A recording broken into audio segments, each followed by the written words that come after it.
Transitioning from TCM to traditional Japanese acupuncture and moxa can be confusing and daunting, but it doesn't have to be. Now, if you're looking to make this transition successful and most importantly measured, you're in the right place. I'm Maya Suzuki from ShinKyu University, and by the end of this video, you'll have practical steps to transition your practice. So stay tuned and discover how continuous education, mentorship, hands-on practice, and adapting your diagnostic approach can transform your practice.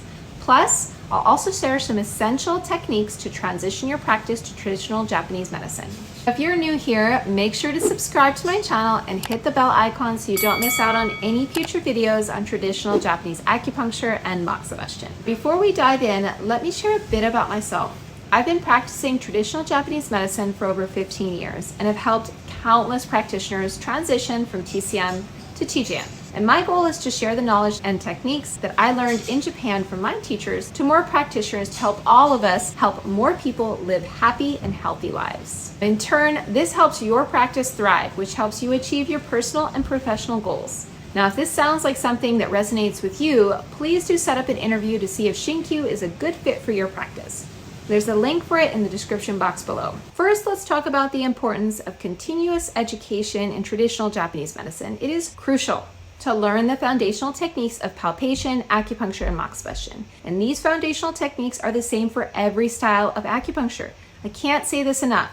The foundation is always the same: proper posture, Oshi, palpation, and understanding of deficiency, excess, cold, heat, and of course, jaki, or pernicious ki. Let's just take a minute and highlight each one of those things. First, we're going to talk about proper posture. Posture is often not really covered in TCM, and I know when I go and teach at the local acupuncture school here in Denver, this is something that I often have to talk to the students about. I am not demonstrating proper posture as I talk to you right now, actually, because I had my legs crossed. When you are practicing, whether you're sitting or standing, you should have both feet in front of you, at least underneath your shoulders, of course, if you're standing, with a nice width between the legs. If you're sitting, make sure that your legs are not crossed and that you're not kind of sitting wonky on your hips. So don't have for example, your feet up like this or out like that. And you really just want to have what we always term in Japanese medicine, upper deficiency and lower excess. What that really means is relaxed shoulders and a nice full dantian.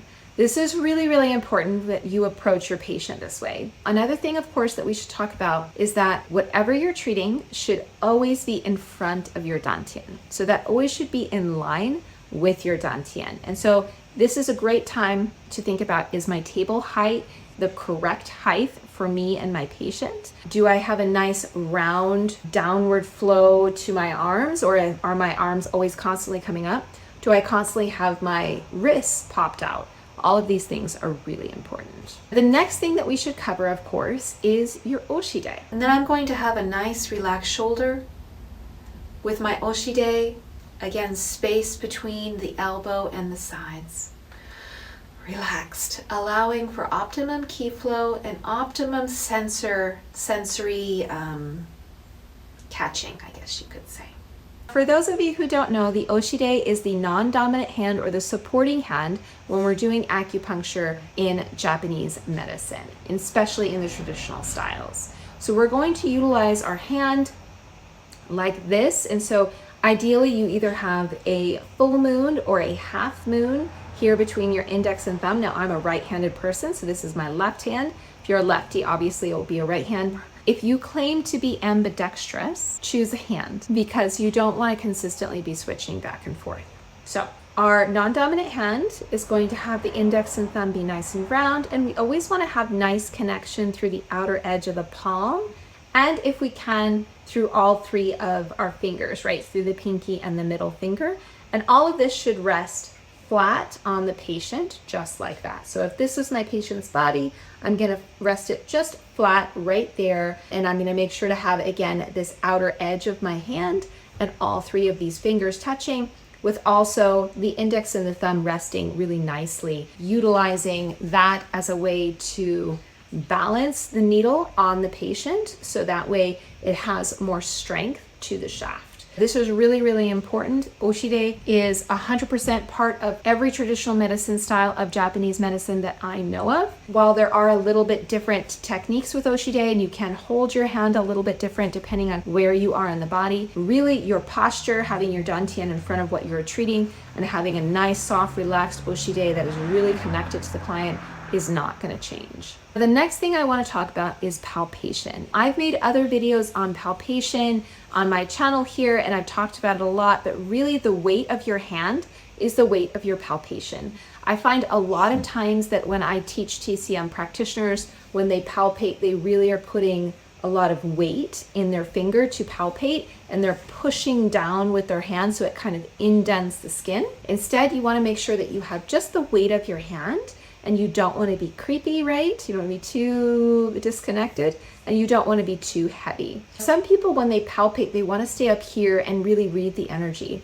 Now, I understand that that is something that probably, if you're very sensitive, you can do. However, I don't recommend doing it, especially in the beginning stages of your practice, because when you're not on it, let's say you watch too much TV or you're tired, really, you're not going to read the energy quite as well, read the key quite as well. And so it's just more beneficial if you're touching the patient at all times. And that way, just in case you're having an off day, you can find the findings, right? When we palpate, of course, what we're looking for is deficiency, excess, cold, heat, and jaki. Getting to the understanding of deficiency, excess, cold, heat, and jaki, of course, is another very hard thing to teach in a very quick YouTube video. But I do highly recommend really honing your palpation skills to finding these findings. They are the core findings of what you need for all parts of our medicine. And you want to make sure that if you can palpate deficiency, for example, after you do your needling or your moxa, that you repalpate and you're able to then say, yes, my deficiency, excess, cold, heat, or whatever is better than it was before, because it's going to be a good way for you to check in with your practice and make sure that you're actually making impact on the client. Of course, part of this, you can always check in with the pulse, but reading the skin and being able to understand both the skin, the fascia and muscle and bone layers as separate ways of diagnosing can really, really up your game in your practice. Finding a mentor who practices a style of TCM is also necessary, of course, to truly transitioning your practice from TCM. The reason why I say that mentorship is really important is because one of the extremely common problems that I hear from people who are looking to transition their practice from TCM to traditional Japanese medicine styles is that they go to a workshop for a weekend, they learn a new trick at the workshop, a new technique, perhaps a new protocol, and then they go back to their clinic.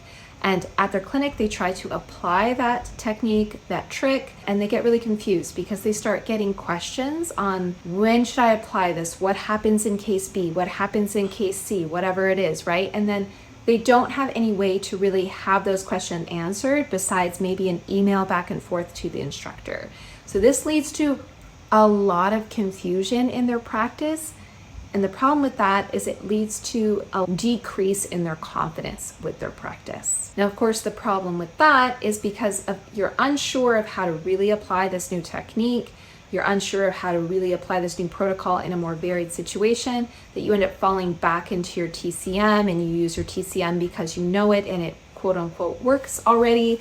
And so then you lose even more confidence in your traditional Japanese medicine. So the problem with that, of course, is that when you actually try to practice traditional Japanese medicine, you don't have the confidence to do it. You don't really know how to apply it. And so you end up not really making that transition from TCM to traditional Japanese medicine. Instead, I really do invite you to join a program like ShinKyu University, where you can get lifetime mentorship to truly learn, practice, integrate, ask questions, and learn more both in person and online to truly transition your practice. Gradually integrating traditional Japanese medicine techniques into your practice is key. So start small and build your confidence as you go. Practice your techniques regularly, and remember, every expert was once a beginner. So start small and slow, get comfortable, and grow your confidence. Are you trying to transition your practice from TCM to TJM? Let me know in the comments below. I already talked about palpation, but I can't stress how important it is in TJM. Developing strong palpation skills for accurate diagnosis is really key. And almost all TJM styles really rely on palpation to decide points that they use. Hard diagnosis is really just an extension of palpation, but it is a cornerstone of traditional Japanese medicine, and it differs from diagnostic methods in TCM. It involves assessing the abdomen to understand the patient's condition. So for example, tenderness or tightness specific areas can be valuable diagnostic clues. Learning how to interpret these findings accurately will greatly enhance your diagnostic capabilities both verbally and for acupuncture. Of course, integrating Moxibustion into your treatment is integral for TJM. There are various techniques such as direct moxa, indirect, thread, and each has its own applications and benefits. And I introduce these techniques and how to use them effectively in ShinKyu University. Moxibustion offers numerous therapeutic benefits such as improving circulation, boosting immunity, and enhancing overall treatment outcomes. Incorporating moxa into your practice leads to better results and higher patient satisfaction. It also truly sets your practice apart from those around you because not a lot of people know how to do it. Here are some tips for safely and effectively incorporating Moxibustion into your treatments. First, focus on patient comfort and proper technique to ensure best results always. Second, always communicate with your patients and make sure they are comfortable and understand the process. Informed consent is always a good thing on paper and verbally when you're using your moxa. Remember, moxa is the most litigious part of our medicine, so you always want to be careful when you're utilizing it. One of the biggest problems I hear from practitioners trying to transition their practice is a lack of confidence. Whether that be for moxa or shonishin or diagnosis, to truly be confident, you need to have this process in place.